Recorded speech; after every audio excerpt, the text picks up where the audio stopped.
안녕하십니까. 나라사랑학교의 최환열 대표입니다. 오늘 이 시간에는 나라사랑신학 5번째 시간으로서 할례를 통한 하나님 나라라는 제목으로 말씀을 나누도록 하겠습니다. 창세기 17장과 22장의 내용을 가지고 말씀을 나누겠습니다. 또 여기에서의 성경 본문 말씀은 창세기 17장 7절에 있는 말씀인데요.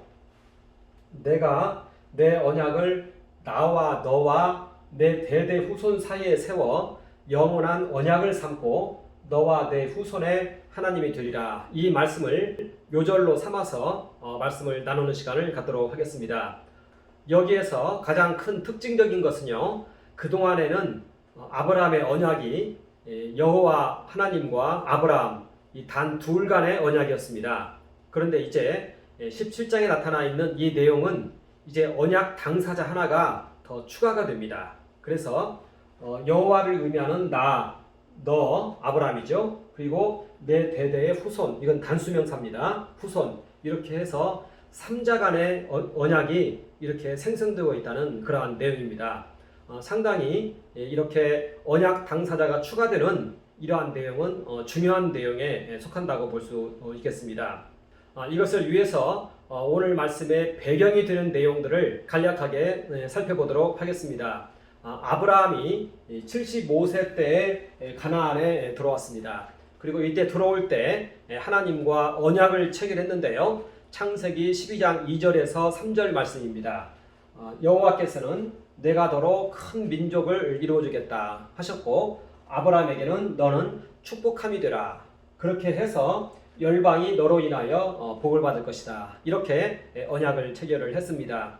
그리고 3년 정도 이제 지났을 때 아브라함은 큰 거부가 되었습니다. 그리고 이때 아브라함이 기거하는 곳은 소돔과 고모라 그 근처에 거주를 했습니다.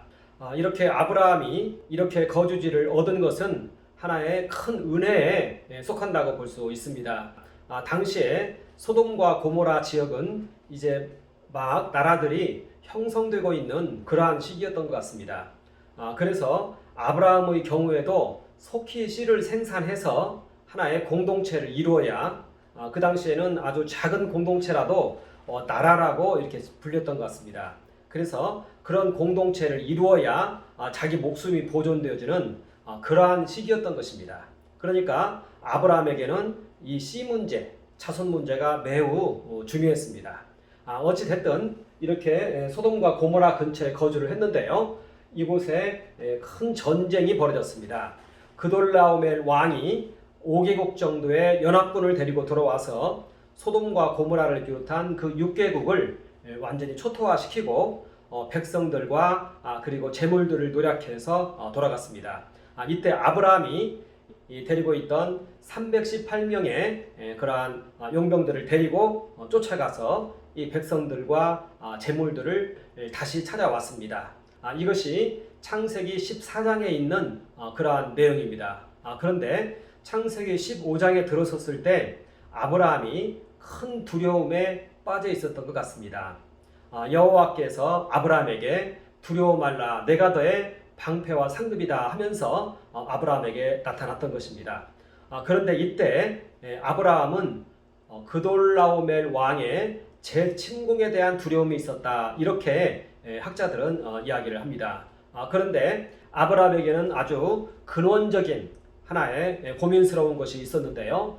씨가 속히 이렇게 생산이 되어서 그곳에서 하나의 공동체를 이루어야 된다는 것이었습니다. 그렇지 않으면 치안이 이렇게 매우 불안정한 시기였기 때문에 생존 자체가 하나의 위태로운 그러한 상황이었던 것입니다. 그래서 엘리에셀을 통해서 상속자로 삼아서 엘리에셀을 통해서 이제 이러한 일들을 하려고 했을 때, 상속자로 세우려고 했을 때 하나님께서 이 엘리에셀을 거절하십니다.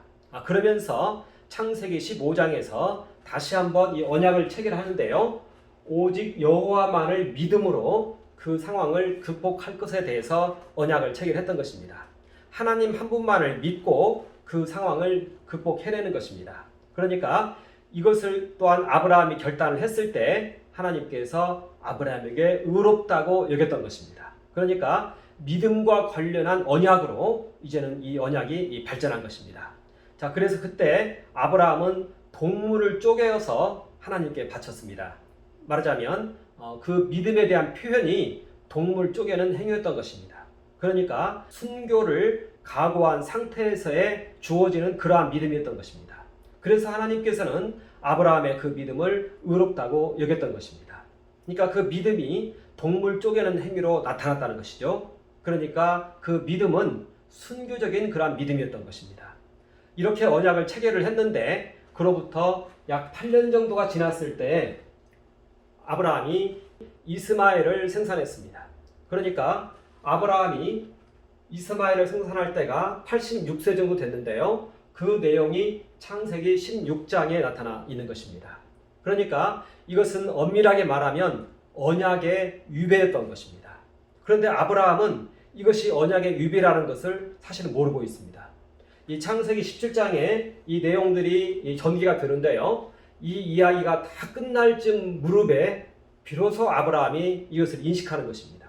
그러니까 아브라함은 자신이 이스마엘을 생산한 것에 대해서 하나의 하가를 통해서 생산을 했는데요. 아주 정상적인 것으로 보고 있다는 것입니다. 그런데 하나님 보시기에는 이것은 불완전한 믿음이었던 것입니다. 말하자면 언약 위배였던 것입니다. 그리고 이것으로 인해서 큰 비극적인 사건들이 발생을 합니다. 이제 이스마엘을 내어 쫓아야 됐고, 그리고 그 후손들은 오늘날까지 이르러서 또 유대인과 아랍인들 간의 그런 갈등의 씨앗이 이때 이제 발생을 했다는 것입니다. 그러니까 아브라함이 믿음만을 가지고 그런 상황을 극복해야 됐는데 또다시 이스마엘을 생산했다는 것입니다. 엘리에셀로 안 되니까 이제는 이스마엘을 생산한 것입니다. 이렇게 해서 아브라함은 자기 자신이 언약을 지키지 않았는데도 그것이 언약 위배인 줄 모르고 지금 있는 것입니다.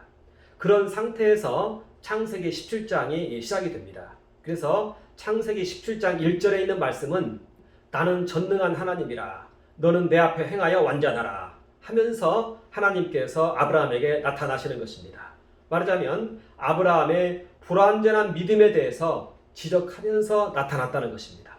자, 그러면서 창세기 17장 1절부터 6절까지 다시 한번 이 언약을 되풀이합니다. 그것이 이 내용인데요. 이때는 다른 언약 조항이 여기에서는 너는 내 앞에서 행하여 완전하라 이렇게 언약 조항이 이렇게 발전해서 나타난다는 것입니다. 그리고 곧바로 이런 완전성 명령에 이어서 곧바로 이렇게 삼자 간의 언약의 말씀을 하나님께서 하신다는 것입니다. 말하자면 이때 이 삼자 간의 이 언약은 아브라함 믿음의 불완전성을 채우기 위한 그러한 언약이었던 것입니다. 그리고 이때 할례를 말씀하십니다. 그런데 이때 이 할례는요, 이스라엘 자손들에게 해당되는 언약 조항이었는데 할례를 통해서 이 후손들에게 포함되어 들어가는 그러한 형태의 언약 조항이었다는 것입니다. 이게 창세기 17장에 있는 그러한 내용인 것입니다. 말하자면 너는 내 앞에서 행하여 완전하라 이러한 말씀과 아울러서 언약 당사자가 하나가 추가가 됐고 할례 명령이 있었다는 것입니다. 그리고 그로부터 약 10여 년 후에 이삭이 탄생했습니다. 말하자면 여기에서의 그 후손이 탄생한 것이죠. 이제는 이 후손을 번제로 드리라고 하는 것입니다. 그러니까 할례를 통해서 이 후손들이 이 후손에게 포함된 상태에서 번제가 드려지는 것입니다.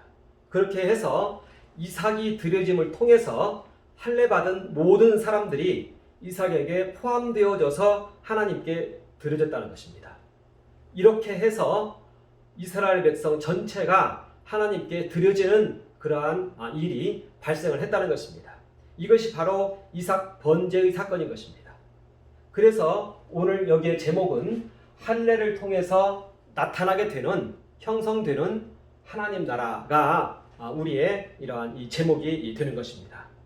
자, 그러면 이제부터 이 내용을 한번 살펴보도록 하겠습니다. 창세기 17장에 있는 내용하고요. 그리고 창세기 22장에 있는 그 내용을 이제 하나씩 한번 살펴보도록 하겠습니다. 금방 제가 말씀드린 것처럼 창세기 17장 1절에서 6절까지에 있는 말씀은 아브라함 언약을 다시 한번 언급하는 그러한 내용입니다. 자, 그러면서 이때 이 언약의 내용이 또 이제 약간의 변화를 가져옵니다. 여기에서는 완전성 명령으로 주어집니다. 그러니까 창세기 12장 2절에서 3절까지에 있는 그 말씀은 아브라함의 이 원시 언약이라고 저는 좀 부른다고 했습니다. 해서 여호와께서는 내가 너로 큰 민족 등을 이루리라. 그리고 너는 축복함이 되라. 이렇게 해서 열방이 너로 인하여 복을 받을 것이다. 이것이 아브라함의 원시 언약인 것입니다. 그리고 이때로부터 3년 후에 그돌라오멜 왕의 침공이 있은 후에 그때 이제 아브라함이 큰 두려움에 빠져서 엘리에셀을 후사로 세워서 그 문제를 극복하고자 했습니다. 그랬을 때 여호와께서 두려워 말라 내가 너의 방패와 상급이다 하면서 아브라함에게 자기 자신만을 믿음을 통해서 이 문제를 극복하라고 말씀하셨습니다. 그것이 바로 하나의 믿음 명령이었던 것입니다. 그래서 아브라함이 그렇게 믿었습니다. 여호와를 믿음에 그 믿음을 의로 여기시고 이렇게 해서 이 언약 조항이 이제는 이렇게 발전을 한다는 것입니다. 말하자면 너는 축복함이 되라 이 말씀이 이제 여기에서는 여호와를 믿음에 그 믿음을 의로 여기시고 이렇게 되었다는 것입니다. 그리고 그 믿음의 표로서 동물을 쪼개었는데요. 바로 이 믿음의 본질을 말해주고 있다는 것입니다. 말하자면 이렇게 여호와를 믿는다는 것은 큰 두려움 속에서 순교적인 각오가 없이는 이 믿음을 선택하기가 어렵다는 것입니다. 하나님을 목숨 다하여 사랑한다는 그 각오로 이 말씀을 따랐던 것입니다. 그래서 그것을 의로 여겼다는 것입니다. 자, 그런데 아브라함이 8년 정도 지났을 때 이스마엘을 생산하는 사건이 발생을 했다는 것입니다. 그리고 이제는 이 이스마엘이 성장을 해서 13세가 되었습니다. 그러니까 성년식을 보통 12살에 하는데 그 나이를 넘어서 있는 것이죠. 아마 아브라함이 이제 이스마엘을 그 후사로 세우려고 했을 것 같습니다. 이때 하나님께서 나타나셔서 나는 전능한 하나님이라 너는 내 앞에서 행하여 완전하라 이렇게 말씀을 하시는 것입니다. 여기에서의 이 완전성 명령은요 바로 이 믿음에 대한 완전한 믿음을 원했던 것입니다. 믿음에 대한 완전성 명령이었던 것입니다. 그런데도 아브라함은 이 말이 무엇인지를 사실은 알아듣지 못하고 있는 것입니다. 대화가 다 끝나고 이스마엘이 내 후사가 아니라고 말하자 아브라함은 이스마엘이나 잘 되길 원합니다 하면서 그렇게 얘기를 하는 것입니다. 그러니까 그때까지도 아브라함은 이것이 언약 위배라는 것을 모르고 있었다는 것입니다. 그러니까 아브라함의 불완전성이 여기에서 존재했다는 것입니다. 그러니까 아브라함은 열심히 믿음으로 살기 위해서 노력을 했고 지속적으로 하나님을 섬겼습니다. 그런데도 자기 자신이 언약을 위배했다는 사실을 모르고 있다는 것입니다. 이것이 바로 우리 인간의 한계라는 것입니다. 여기에서는 아주 극단의 조치가 필요하다는 것입니다. 자, 그런데 이때 여기서 우리는 이 믿음이 무엇인지를 한번 좀 짚고 넘어가야 될 필요가 있습니다. 왜냐하면 이 믿음에 대해서 새 언약 예수 그리스도께서도 이 믿음 얘기를 고스란히 하고 있기 때문에 그렇습니다. 산상수훈과 천국 강화, 마태복음 5장에서 7장을 산상수훈이라고 합니다. 이것이 바로 예수 그리스도의 새 언약과 관련된 부분입니다.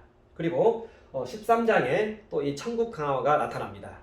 이 교훈이 예수 그리스도의 새 언약에 해당이 되는데요. 여기에서도 주제가 믿음인 것입니다.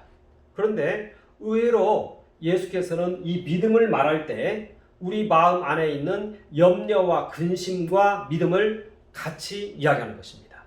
그러니까 우리가 생각할 때 염려와 근심은 하나의 자연스러운 것이고 사소한 것이고 있을 수도 있고 없을 수도 있는 것이고 이렇게들 생각을 합니다.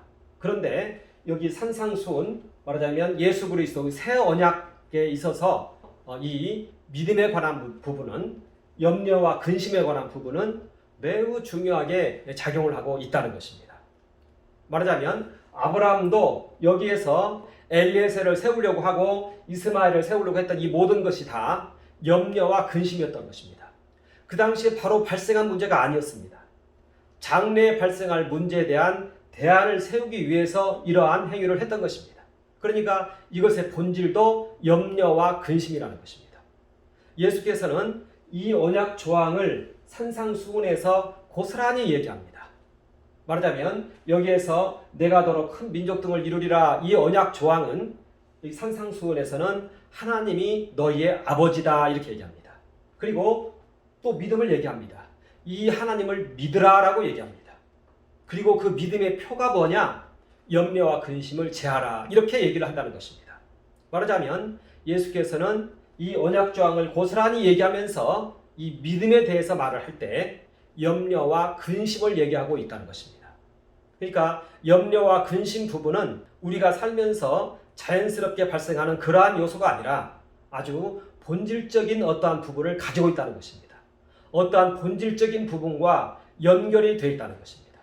그리고 이 염려와 근심을 제거하는 데에는 아브라함이 동물을 쪼개었습니다. 그리고 이제 이스마엘 사건과 아울러서 이제 아브라함은 양피를 쪼갭니다. 양피를 쪼개는 것은 이스라엘 번제에 참여하는 것을 말하는 것입니다. 생명을 바칩니다. 이와 같이 동물 쪼개는 것도 생명 바침의 의미이고요. 양피를 쪼개는 것도 자손을 바치는 것에 대한 의미이고요. 그리고 이삭을 번제로 바치는 것도 생명 바치는 것과 같은 의미인 것입니다. 그러니까 마음을 다하고 목숨을 다하여 하나님을 사랑하는 행위인 것입니다. 목숨을 바쳐서 하나님을 사랑하는 행위인 것입니다. 목숨 바쳐서 하나님을 사랑하는 그 행위를 통해서만, 그 행위가 곧 믿음인 것이고 그 행위를 통해서만 이러한 염려와 근심이 제거된다는 것입니다. 이것이 바로 예수 그리스도의 메시지인 것입니다. 그리고 창세기 15장부터 여기까지 나타나 있는 그 믿음의 내용이라는 것입니다.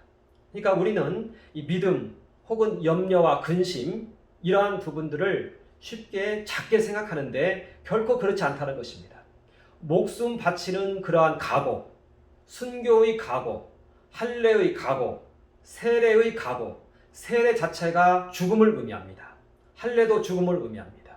이 각오가 아니면 이 염려와 근심이 극복되어지지 않는다는 것입니다. 그리고 믿음은 바로 그 각오 안에서 형성이 된다는 것입니다. 이것이 바로 이 믿음의 본질이었던 것입니다. 그러니까 아브라함은 여기에서 이제 불안정성 속에 빠졌던 것입니다. 그러면서도 이 문제를 간과하고 자기 자신이 불완전한 믿음에 빠졌는지 자체도 인식을 못하고 있다는 것입니다.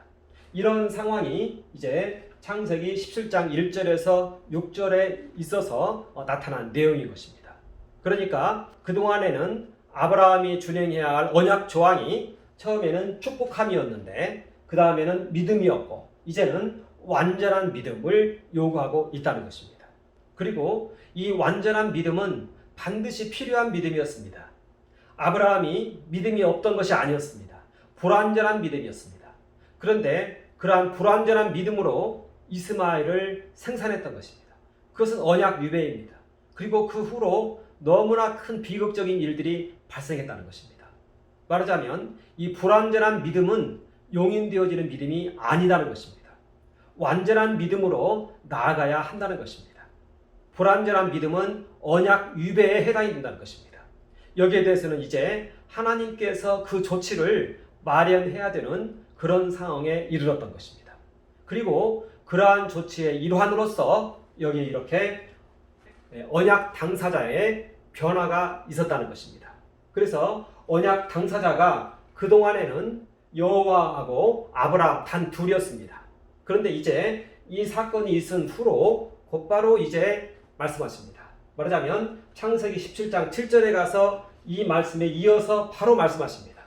내가 내 언약을 나와 너와 내 대대 후손 사이에 세워 영원한 언약을 삼고 이렇게 말씀하십니다.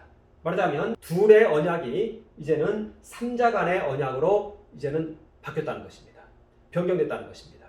이것은 언약의 변경이기도 하고요. 언약의 발전이기도 합니다. 우리가 보면은요. 여기에서도 보면은 여호와의 이러한 언약 조항은 거의 변화가 없습니다. 같이 반복이 됩니다. 그런데 아브라함의 언약 조항만 자꾸 바뀝니다. 그리고 이때는 여호와가 먼저 나옵니다. 그런데 이때부터는요, 본문을 보면은 아브라함이 해야 할 언약 조항이 항상 먼저 나옵니다. 그리고 그 다음에 여호와가 나옵니다. 말하자면 여호와께서는 변함이 없다는 것입니다. 그런데 아브라함에게 부족함이 자꾸 보인다는 것입니다. 그러니까 아브라함과 관련된 언약 조항이 먼저 나오고 그것을 보완하기 위한 또 다른 이제 변화된 언약 조항이 나타난다는 것입니다. 그러니까 이것을 우리는 아브라함 언약의 발전 과정으로도 보지만 아브라함의 부족함을 보완해내는 그러한 언약 조항으로도 볼 수 있다는 것입니다.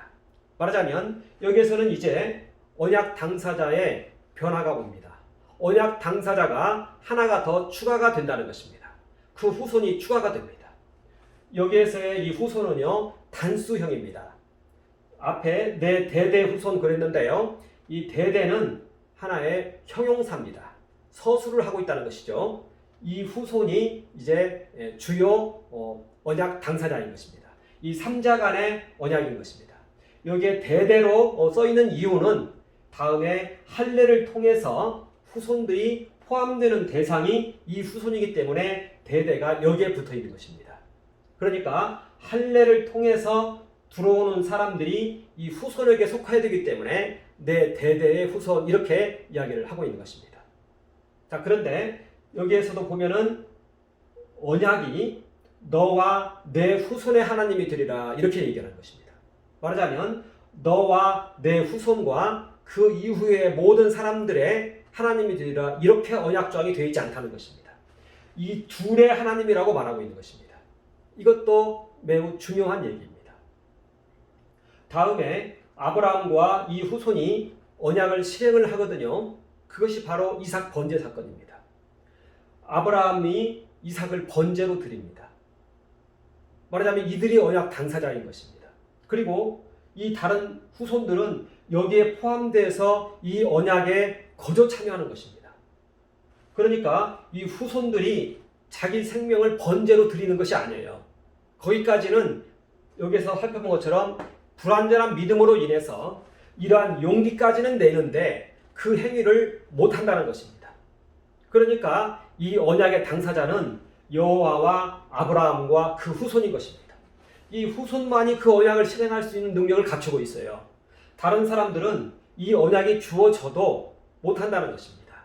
이렇게 아브라함이 그 믿음의 불완전성을 나타내듯이 이 다른 사람들도 그와 같은 불완전성을 나타낸다는 것입니다. 그러나 이 후손이 이 일을 행하고 이제 할례를 통해서 이들이 이 안으로 들어가면 이른 후손이 하고 할례를 통해서 들어온 이 모든 그 대대의 후손들도 이와 동일한 인정을 하나님께로부터 받는다는 것입니다. 할례만을 행했는데 자기 생명을 이삭과 함께 이삭 번제단에서 하나님께 바친 자로 하나님 앞에서 간주된다는 것입니다. 그리고 이렇게 해서 하나님 나라의 백성이 나온다는 것입니다. 하나님의 소유된 백성이 이렇게 해서 나온다는 것입니다. 그렇기 때문에 너와 내 후손의 하나님이 되리라 이렇게 얘기를 하고 있다는 것입니다. 그래서 만약에 우리가 이 아브라함과 이삭의 그 하나님을 우리의 하나님으로 삼고 싶으면 우리는 할례를 하면 된다는 것입니다. 말하자면 너와 내 후손의 하나님인데 이들이 직접적인 언약의 당사자인 것입니다. 그래서 만약에 여호와를 자신의 하나님으로 삼고 싶으면 이제는 할례를 통해서 여기에 들어오면 된다는 것입니다. 바로 이렇게 이제는 언약이 이제는 바뀌고 있다는 것입니다. 오늘날에는 이 할례가 세례로 바뀌었습니다. 세례를 통해서 이 관계에 들어가는 것입니다. 그렇다면 이 할례는 무엇인가? 이 할례는 아까 말씀드린 것처럼 목숨 다하여 하나님을 사랑하는 그러한 각오와 결단을 말하는 것입니다. 말하자면 아브라함이 동물을 쪼개어서 하나님께 바침을 통해서 자기 믿음을 확증했듯이 이제는 할례를 통해서 자기 목숨을 하나님께 바치는 그러한 결단을 한다는 것입니다. 말하자면 이와 같은 결단을 통해서 우리는 이 이삭 후손에게로 들어가는 것이고 그리고 이것은 이제 할례의 행위는 하나의 번제의 행위로 승화한다는 것입니다.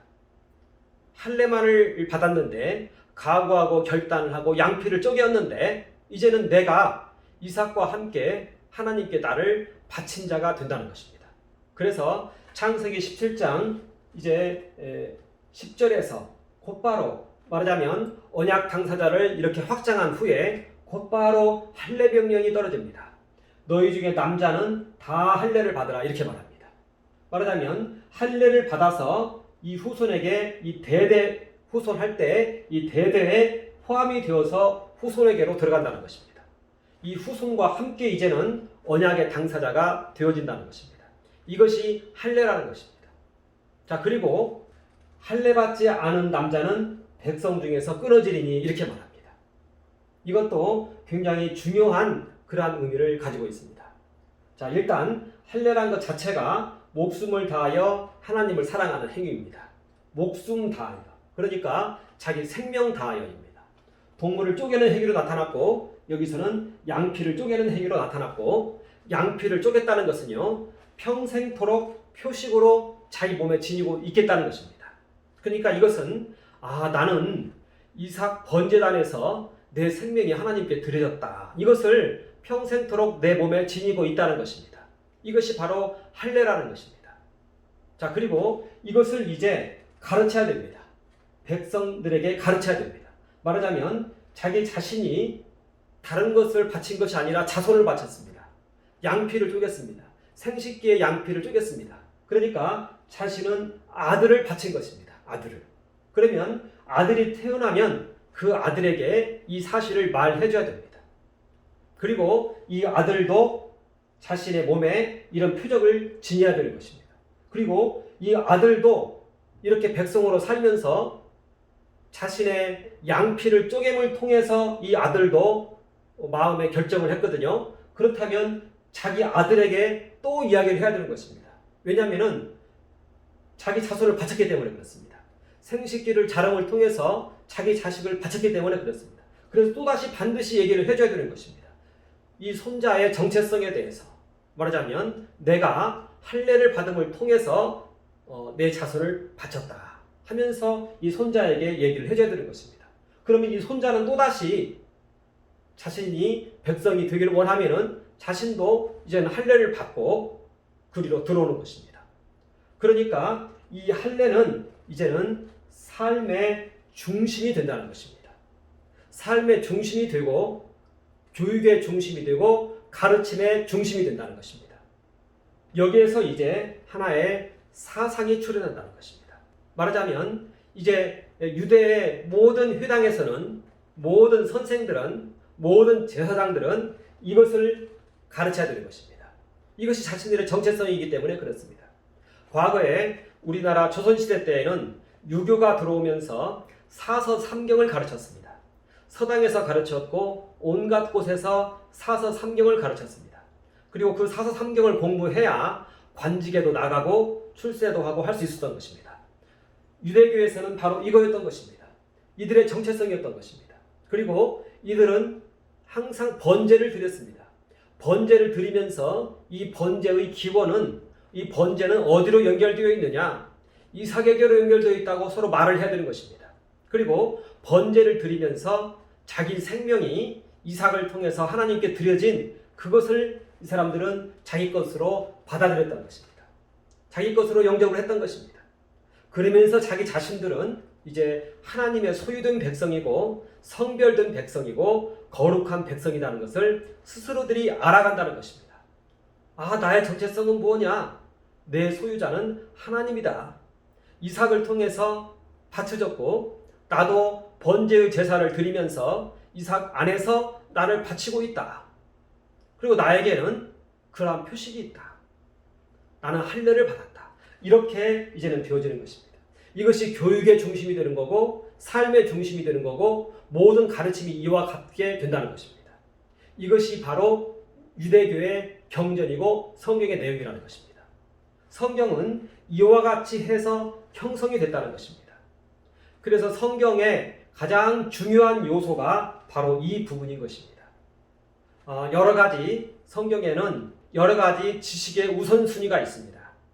맨 먼저 알아야 될 것이 있고 그 다음 알아야 될 것이 있고 그렇습니다. 이것이 맨 먼저 알아야 될 그런 내용인 것입니다. 그리고 이것을 강화시키기 위해서 다른 여러 가지 지식들이 여기에 달라붙는 것입니다. 이렇게 지식에는 우선순위가 있는 것이고 핵심이 있는 것이고 이 핵심을 통해서 다른 지식들이 확장이 되는 것입니다. 이것이 바로 할례의 전승인 것입니다. 이것은 바로 이제 이스라엘의 하나의 중요한 정체성이 된다는 것입니다. 말하자면 우리가 조선시대 때 서당에서 사서삼경을 공부하듯이 이제는 이스라엘 모든 백성들은 회당에서 그리고 혹은 제사장에게 가서 이 내용들을 배운다는 것입니다. 이것이 가르침의 핵심이 되었다는 것입니다. 그래서 할례 전승이 교육으로 해서 출현을 하게 되는 것입니다. 그래서 구약을 보면은 할례 언약의 전승을 통해서 생명 받침의 교훈이 생성되는 것입니다. 신명기의 큰 주제가 너희는 마음을 다하고 뜻을 다하고 내 목숨을 다하여 하나님을 사랑하라. 이게 아주 핵심 주제입니다. 바로 그 내용이 바로 이 할례의 이야기라는 것입니다. 목숨 바쳐서 하나님을 사랑하는 것. 이것이 바로 할례의 이야기라는 것입니다. 그리고 이와 같이 모든 백성들이 자기의 정체성을 나는 이삭 안에서 하나님께 바쳐졌어. 하나님의 소유가 되었어. 이렇게 할 때 여기에서 하나님의 백성이 출현한다는 것입니다. 하나님의 소유된 백성 이렇게 표현합니다. 성경에서는요. 하나님께서 그를 소유해야 그가 하나님의 백성이 되는 것입니다. 그래서 하나님의 소유된 백성들이 이렇게 해서 출현을 한다는 것입니다. 이것이 바로 하나님 나라의 탄생이 되는 것입니다. 그래서 이 할례를 통해서 하나님의 나라가 이렇게 탄생이 된다는 것입니다. 자, 그런데 이 내용이 고스란히 이제는 새 언약에서도 나타납니다. 여기에서의 할례는요, 예수 그리스도의 세례로 나타납니다. 세례 자체가 죽음이라는 의미입니다. 그리고 로마서 6장 4절에 보면 우리가 세례를 받음으로 예수 그리스도와 함께 십자가에 못 박혔나니 이렇게 말합니다. 세례란 뭐냐? 예수 그리스도의 십자가에 참여하는 행위인 것입니다. 할례란 뭐냐? 이삭 번제에 참여하는 행위인 것입니다. 할례를 받음으로 자기가 이삭 번제단 위에 올라가서 누워있는 것입니다. 세례를 받음으로 우리가 예수 그리스도의 십자가에 함께 못 박혀 있는 것입니다. 이것이 우리의 정체성인 것입니다. 그리고 이것이 우리의 복음 전도입니다. 마태복음 28장 18절에서 20절까지 보면은 너희는 모든 족속으로 제자를 삼아 아버지와 아들과 성령의 이름으로 세례를 주고 이렇게 말하고 있습니다. 세례를 준다는 것은 그들 모두를 십자가에 못 박으라는 뜻인 것입니다. 그들 모두에게 자신들이 십자가에 예수 그리스도와 함께 못 박혔다는 것을 믿게 만들라는 것입니다. 그것이 바로 세례 주는 행위인 것입니다. 이렇게 했을 때 이것이 복음 전도인 것이고 여기에서 각 나라마다 하나님 나라가 탄생한다는 것입니다. 이게 아브라함과 이삭과 관련해서 굉장히 중요한 사건인데요. 하나의 핵심적인 사건입니다. 그래서 이스라엘 세계에서는 이런 것이 발생할 때마다 전문 용어가 하나씩 등장합니다. 관용어처럼 등장합니다.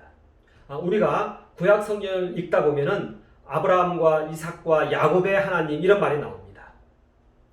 거기에서 아브라함과 이삭과 야곱의 하나님 할 때 아브라함과 이삭 그 사건이 바로 이 사건인 것입니다. 그러니까 아브라함과 이삭과 야곱의 하나님 이러한 용어가 여기에서 출현했다는 것입니다. 그러니까 구약 성경을 읽을 때 아브라함과 이삭과 야곱의 하나님이란 말이 나오면 우리는 항상 이 내용을 기억을 해야 된다는 것입니다. 여기에서 그 용어가 출현했다는 것입니다. 이것이 이제 이스라엘의 정체성이 된 것이고 그리고 또한 우리 그리스도인들의 정체성도 이와 같다는 것입니다. 새 언약에서는요, 어떤 용어가 출현하냐면 예수 그리스도에 대한 믿음이 있습니다. 예수 그리스도를 믿어야 구원을 얻는다 이렇게 말합니다. 복음서에서의 믿음은 거의 예수 그리스도에 대한 믿음입니다. 예수 그리스도를 믿는 믿음입니다. 예수께서 말씀하십니다. 내가 인자를 믿느냐 이렇게 묻습니다. 예, 제가 믿나이다. 내가 그니라 이렇게 말합니다. 말하자면 예수 그리스도에 대한 믿음을 복음서에서는 말하고 있습니다. 그러니까 복음서에서의 믿음은 거의 예수 그리스도에 대한 믿음을 얘기하고 있습니다. 그런데 서신서에서의 믿음은 이러한 믿음이 아닙니다. 예수 그리스도의 믿음입니다. 말하자면 갈라디아서 2장 16절에 피스테오스 크리스토란 말이 나옵니다. 이것도 소유격, 이것도 소유격입니다. 소유격은 양쪽에 함께 붙입니다. 헬라어에서는 이 소유격을 양쪽에 함께 붙입니다. 그래서 그리스도의 믿음 이렇게 되는 것입니다. 이게 전부 소유격으로 되어 있어요. 예수 그리스도의 믿음이라는 것입니다. 그런데 어떤 때 보면은 뒤에 있는 크리스토가 빠지고 피스테오스만 나와 있습니다. 그런데 이것도 소유격으로 되어 있습니다. 소유격으로 되어 있는 이것은 모두 예수 그리스도의 믿음으로 해석을 해야 된다는 것입니다. 말하자면 여기에서 할례받음을 통해서 자신이 이삭의 번제에 참여한 자처럼 이들은 주장하고 하나님 앞에서 자기를 그렇게 고백합니다. 이제는 예수 그리스도께 세례받은 자는 자기 자신이 예수 그리스도와 함께 십자가에 못 박혀서 주님하고 함께 자기 생명을 하나님께 바쳤다는 것을 믿어야 되는 것입니다. 그리고 예수 그리스도의 그 믿음을 자기 믿음으로 주장해야 된다는 것입니다. 그것이 바로 예수 그리스도의 믿음이라는 용어를 예수 그리스도의 믿음이라는 용어가 나타내고 있는 그러한 의미라는 것입니다. 서신서에는 전부 이렇게 소유격으로 되어 있어요. 예수 그리스도의 믿음이라는 것입니다. 이제 우리 신약학 세계에서도 이 부분이 약 한 20년 됐습니다. 그때로부터 크게 이 부분이 이제 득세를 하고 있습니다. 말하자면 우리의 믿음은 나의 믿음이 아니다. 나의 믿음은 이 아브라함의 믿음처럼 불완전한 믿음이다. 불완전성을 가지고 있는 믿음이다. 여기에서는 큰 비극적인 일들이 발생을 하더라. 우리의 믿음은 완전한 믿음이라 해야 되는데 어떠한 믿음이냐? 바로 예수 그리스도의 믿음을 내 믿음으로 삼는다는 것입니다. 그러니까 예수 그리스도의 이름이 내 안에 있다는 것입니다. 그리고 내가 예수 그리스도의 신부로서 예수 그리스도와 하나 됐다는 것입니다. 예수 그리스도는 내 머리시고 나는 그의 몸이라는 것입니다. 내 안에는 예수 그리스도의 생명이 흐르고 있고 예수 그리스도의 피가 흐르고 있다. 이것을 말하고 있는 그 내용이라는 것입니다. 그래서 기독교 신앙에서 예수 그리스도의 신부됨, 예수 그리스도와 연합, 하나됨, 그것이 그토록 소중하고 중요한 것입니다. 예수 그리스도의 믿음이 내 믿음이 되어야 되기 때문에 그렇습니다. 예수께서 하나님의 아들이시기 때문에 그래서 나도 하나님의 아들이 되는 그러한 논리가 여기에서 나타나고 있다는 것입니다. 자, 이것이 여기까지가 이제 창세기 17장에 있는 그러한 내용입니다.